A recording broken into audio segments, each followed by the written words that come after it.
La compañía petrolera ExxonMobil ha apostado por la terminal Tepsa del puerto de Valencia como centro hub de almacenamiento de sus productos. ExxonMobil es una de las principales multinacionales del sector petrolífero del mundo que desarrolla y aplica tecnologías de última generación para satisfacer de manera segura las necesidades mundiales de energía. Hemos conseguido el año pasado un contrato y un proyecto excepcional que sitúa esa terminal y el puerto de Valencia en el panorama logístico mundial, así de claro.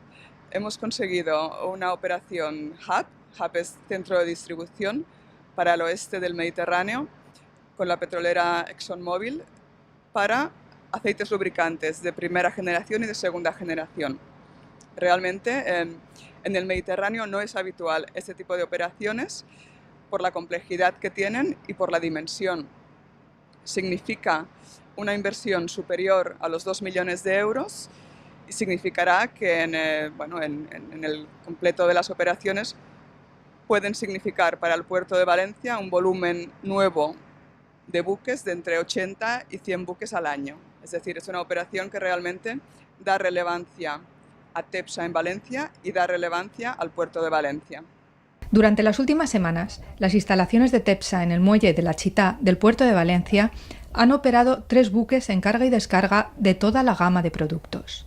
El que una empresa como es Exxon haya elegido Valencia por su conectividad, porque es donde está mejor ubicado el puerto, porque no tiene lógicamente congestión, porque pueden entrar los buques de gran calado, porque la operatividad con el resto de puertos y la conectividad es la mejor de todo.